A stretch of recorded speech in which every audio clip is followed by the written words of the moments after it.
G'day folks, and welcome to episode 15 of Gourmet's Shed.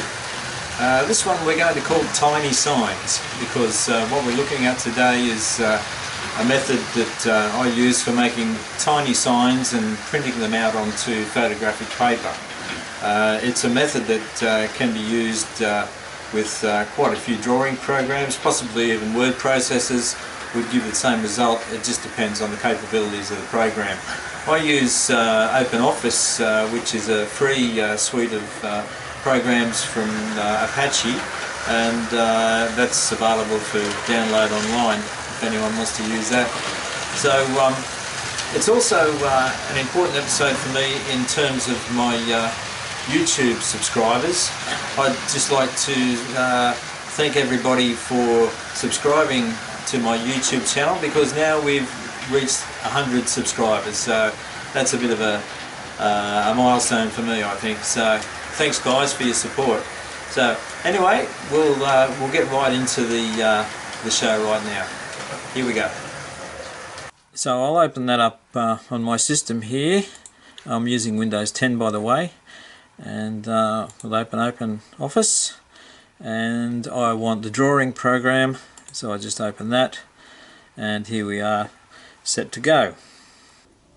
Now, because we're doing tiny signs, there are rulers on this system, so I like to have everything set up in millimeters. So you simply go to the side of the drawing here, right click, and you've got the option of all your measurements there. So I'll just click millimeters for that side, and then we'll go up to the top, and I'll do the same up there, and I'll just set it to millimeters. And because we're doing such a tiny sign, what I'll do is zoom in on the actual page itself just by pushing the plus button, and that you can see the numbering changing as I do it.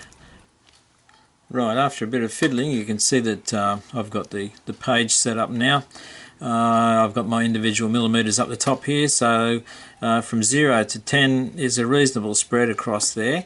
And let's make a 10mm sign, which is fairly big for a sign, but it'll allow you to see exactly what I'm doing. So what we'll do is we'll go down to the bottom area of the screen, and there's a rectangle symbol there. I'll just click on that, and then come up.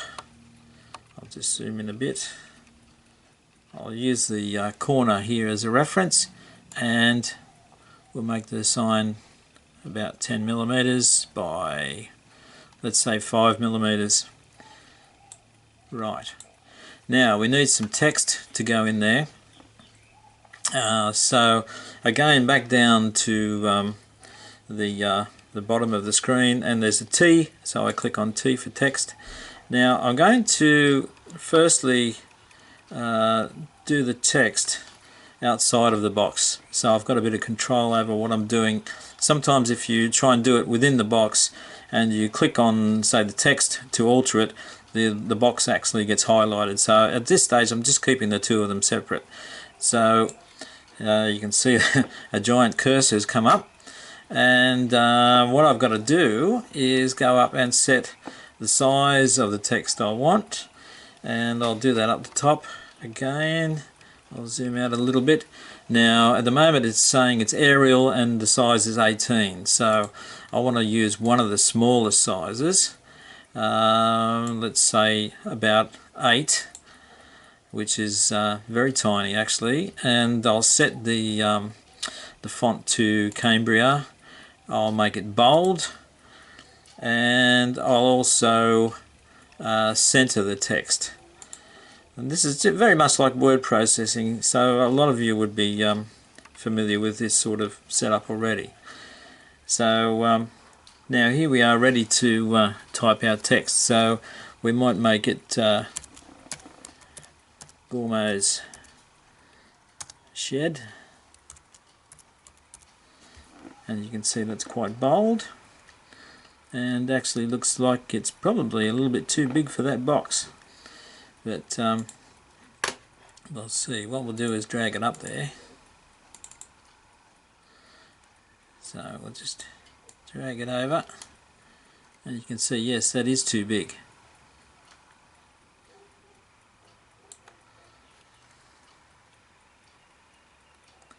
So what we'll have to do is change the text again. So I don't really want to change the size of the box, so we'll make that text smaller. So it's simply a matter of running the cursor across the text to highlight it, go back up to the top, and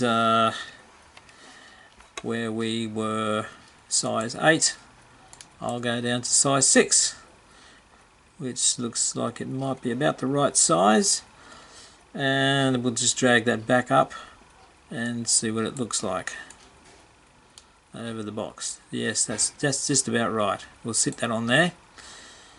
Okay, that's fine. Okay, now we'll do a bit of work on the box itself. So I'll just drag the text away there for a moment. Now, once I highlight the box, I can now work on the background color. For example, up the top here it's showing as blue classic. Well, let's make it yellow. Make that yellow.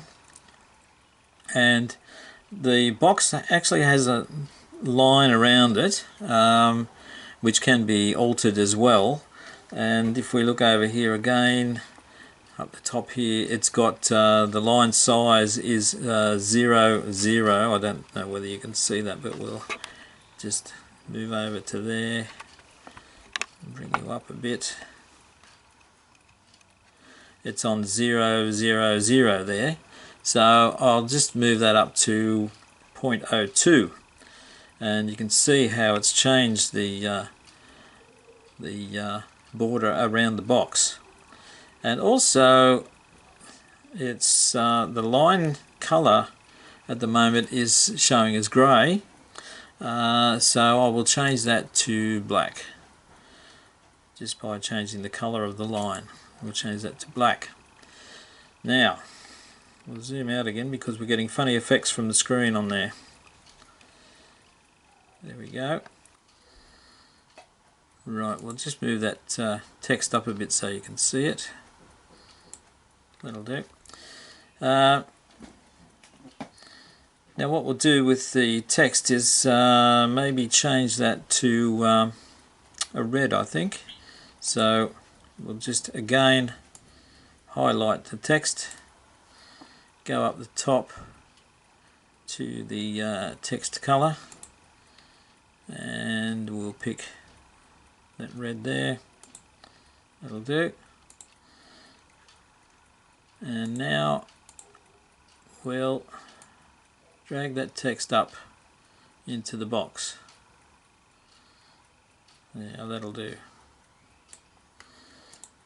Now, to all intents and purposes, folks, that's a tiny little sign, 10mm long by 5mm high.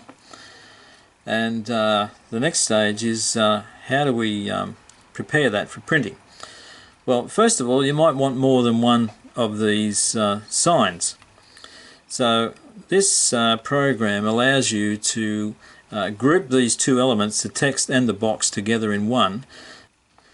Okay, I'll go over to Edit. I'll click on Select All, which highlights everything there that we've worked on at the moment. And then I'll right click for a further menu that says Group. I select Group, and now once I have grouped it all together, once I click on that, if I move it with the cursor or the up and down keys, it all moves as one. To all intents and purposes now this is one thing. So if I'm making a few of these particular signs, what I then do is right click on it again and click Copy, and then click Paste. I've created a second one, and we'll do Paste again. Use the arrow keys again. There's another one. And paste again. These things never work perfectly when you're doing a demo, and there we go. So the next stage is printing this out. And the method I use is for little signs. I want signs to look like they're little enamel signs. So I found the best method for my system is I use photo paper.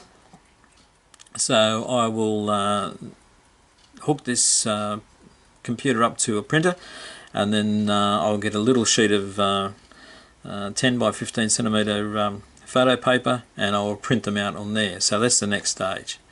And the photo paper gives them that glossy look, so they look a bit more like an enamel sign or even a sign that's been done on metal.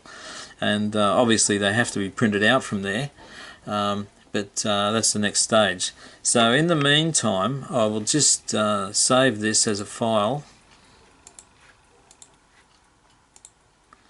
and I'll save it as,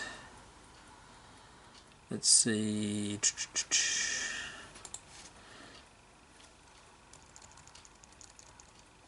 I'll just call it Gourmet. Right, now we're off to print it. So we'll close that down and we'll do the printing.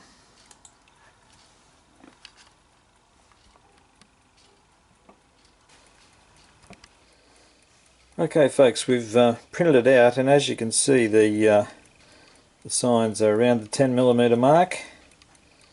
You can see between 30 and 40 there. If I just move the ruler slightly, it's on the 10mm mark. And if that's not small enough for you, I've taken the liberty of printing out some others on the same sheet here, and I'll just set those up so you can see them properly.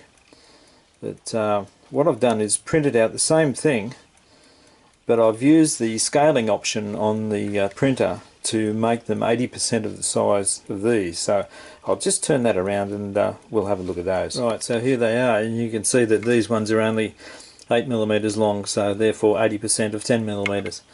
So you can adjust the size with your printer, and that's a very useful thing. So what we'll do now is we'll cut some of these little suckers out, and by the usual methods, you know, straight edge, very sharp blade, scalpel, whatever you want to use, and then I'll just show you how I touch them up and get them ready for sticking onto a building or post or whatever you want.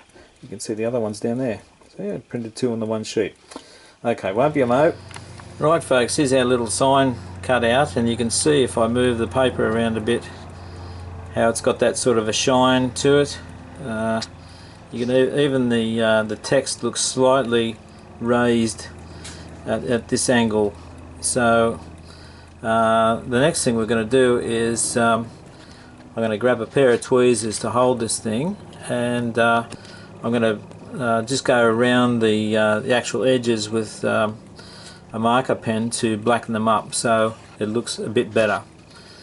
It's got white edges at the moment on the side, so what we'll do is we'll go to that now. Now I'm just using this thing. It says it's a calligraphy pen. It's not something I went and bought. I just acquired it.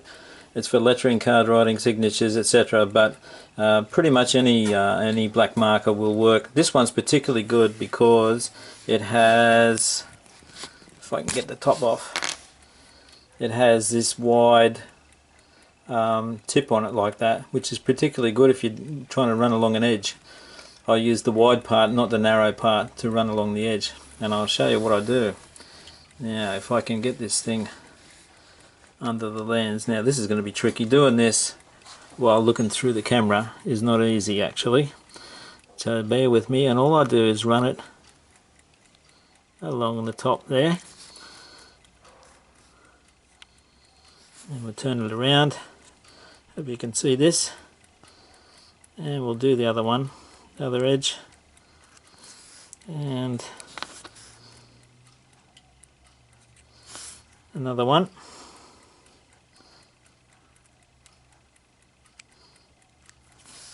and the last one is there. Right, there we are. and that's ready for sticking onto a little shed actually somewhere. And you know, there's a school of thought that says that you should seal these things once they're done. It's possible you get a bit of run in the ink if that happens. I would seal the rest of the building first and stick this on as an afterthought. Because of the thickness of the photo paper, you usually don't get any penetration from glue from behind, so the sign stays pretty much as it looks there. So to me that's good enough. As long as they're not exposed to strong sunlight all the time, they should last for years. So that's how it's done, folks, and it's only limited by your imagination. So have a go at it. You know, you might be able to use a Word program or whatever you've got. There's lots of drawing programs available that would allow you to do this sort of thing. But it's pretty simple, and if you need something special, you know, a one-off sign, this is the way to go. And it's so easy to do it. I mean, you could do it on paper as well. The resolution is not as good. The sign doesn't come out as sharp. Even if you use the photo setting to print it out, it doesn't come out as good as it does on photo paper. So yeah, and you don't get that shine to it, which is kind of nice. I'll see if I can show you a couple I've done in a previous life, and just give you an idea of what's possible. I'll go and grab them. This one on the signal box was done using the same method, and it's just printed on photo paper again, and you can see that it's a bit more complicated in that there's an extra border on there which is overlaying one box on top of another sort of thing, plus I've added in little dots in the corners to sort of simulate bolt fixings, etc.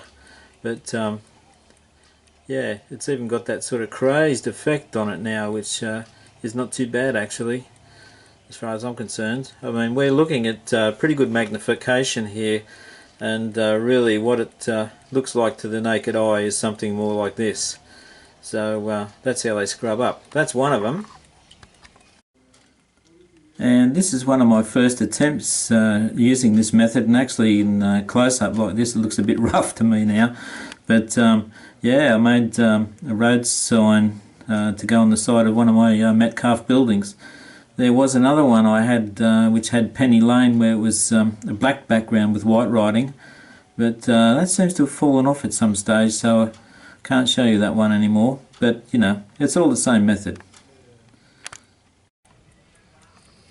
And this is a compliance plate I made up using the same method to put on a crane that I built, well not built but kit bashed some time ago. And you can see that the detail's pretty good, and it looks okay there on the crane, I think.